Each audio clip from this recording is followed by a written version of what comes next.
or the balance of responsibility, or the balance of whatever it's going to be between the customer and two competing sellers.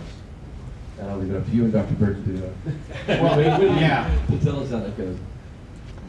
Well, well, Craig, you want to take a shot at it? Go, Craig. Yeah, that's the beauty of it. So, is there a developer in here who wants to show Phil how that would look? It's up to the rule. I mean, someone could write that to act how you want. You could write it to act how you want. That's the whole thing. Is it could go any way. I guess the question I have is, let's say, okay, am I only operating on one set of rules? Okay, let's say I have a rule that says I want to relate to both of these on these terms. Okay. Is that the only rule I'm going to be operating on? No. If not the only rule, how do the rules work together? Okay, because what we're doing here is scaffolding a new marketplace in which the customer has much more responsibility. How does that play out over time? Where Acxiom is making the most of the data that only it can correlate, to use Christin's term, and the competitive marketplace continues to exist, right? Because you have both Land's End and Eddie Bauer, say, as customers of Acxiom. And the customer is looking for just, this down code or that best deal at this moment in time with loyalty to both of those vendors. How does that play? I don't know. I'm just wondering, this is going to happen. So how does it happen? Because Acxiom wants you as the customer, not them. Okay. So they're building cards that get what you want between those two vendors instead of what they want. All right. Okay, so now this is where I need to get a better understanding as a naive non-developer. Okay, and I want to get a better understanding as a naive non-developer of how my card, let's say I'm issuing a card, okay, because I can issue cards can be self-issued. I have some rule sets that include or comprehend multiple relationships with different vendors. I may also be part of an Acxiom program. I may also be part of some other competing programs. How do I manage this? How does the competitive marketplace play out within the context of that at the same time? I'm looking for understanding of how that happens. In other words, I think we need to look at it from several points of view at the same time and imagine the marketplace that emerges on top of that. And how that goes. And I don't necessarily have an answer for you. I don't think you're looking for an answer. You're raising a problem that exists and needs solutions.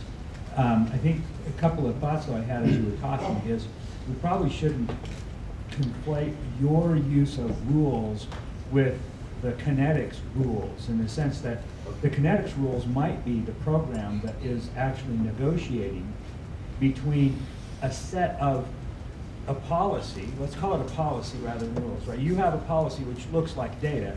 Somebody else has a policy which looks like data. There could be an app that is essentially mediating between those policies, and Shankar might have written one that does that, and Dwayne might have written one that does that, and you choose Shankar's because you like how his negotiation and mediation works, and Steve chooses Dwayne's because he likes how he does mediation. Right. But there is, I think, an opportunity for people to say, how does that mediation work? But before that happens, we also have to understand what does the policy even look like, and we're not there yet. Okay.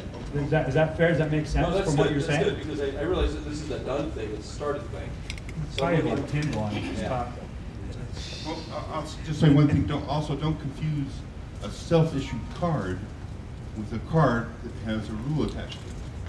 Just because you issue yourself a card doesn't mean that you're addressing the policy or the action that card would take. I'm only talking about a self-issued card because that's my way of understanding at this moment in time, and I may be wrong, my autonomy.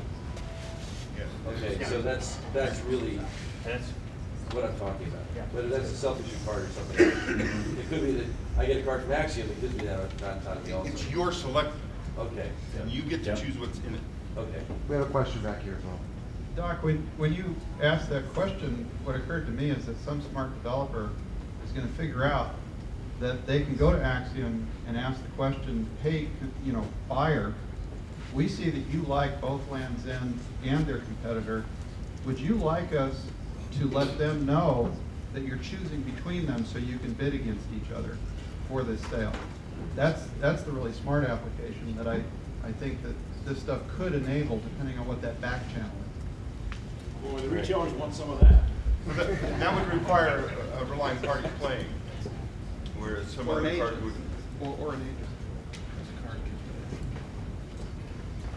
So I see this discussion sort of related to the questions I was asking yesterday, and I think that you get into this scenario pretty fast as soon as you have multiple cards you kind of enable. And I think that I see this proliferating, and it kind of made me yesterday. I put this on Twitter. I feel like Kynetx is sort of starting the guerrilla war for the web, Yeah. and Yeah. you're going to have sort of an arms race as people like figure out how to leverage and take advantage of this, and it's going to. A couple soldiers right here. They're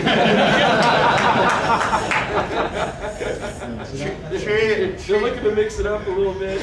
But isn't it interesting, right before you get one other question, but isn't it interesting, now part of that whole dialogue and that back and forth, the one thing that was in common was the individual. And it's not the companies. And it has a feeling of what the publishing industry has gone through in the last couple of years, freaking out that saying, oh my goodness, you know, digitization of books is going to be the end of the world, only to turn out that the Kindle is the universal library that follows people around. It's the best thing that ever happened. Same thing with the music industry. It has very much of that same kind of revolutionary feel to it. I agree. There's one right in the back. Agreed. It does definitely have the revolutionary feel to it. As a matter of fact, as you pointed out, in a sense, as we all begin developing applications, we're competing for essentially tagging individual websites. The concern that I began to wonder about is, does that begin to jeopardize the adoption and buy-in for using the Kynetx technology? In the sense that I'm tired of seeing my web rewritten. I'm just going to bag this thing. So how do we actually empower the user, which we've been talking about, so they know how to enable and disable the cards they want to? Because if they don't have the power, they're just going to turn it off, and we potentially lose adoption. Well, I'll take a shot at it, and I'll let the Kynetx guys answer as well. My simple answer is value. If I'm a parent and I can get a card that says, please suppress any salacious material down 10 pages, so my 7-year-old isn't the first thing he sees when he types in a search engine, I'm probably going to want that card. But if I'm not getting value, I agree. I'll turn it off and go on my merry way.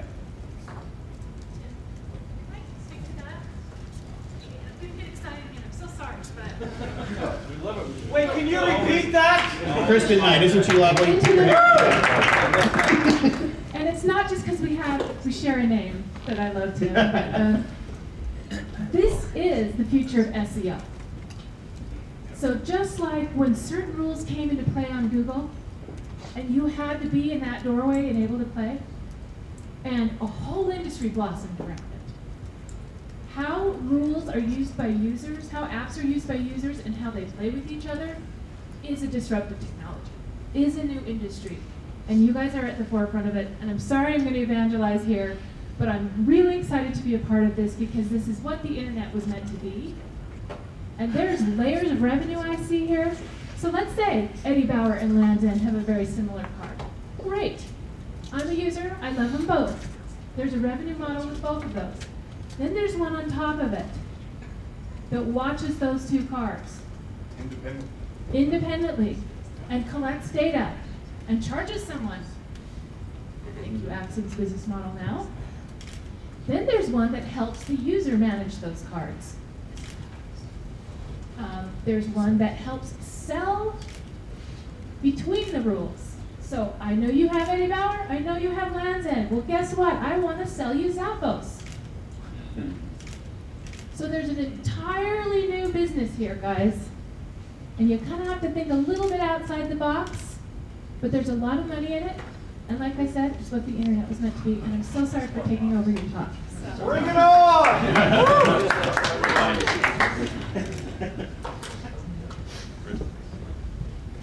Eddie Bauer and Land's End insist on being next to each other in the mall. The word on the street is that markets are relationships. Conversations. and now relationships. That's 10 years ago. There's not a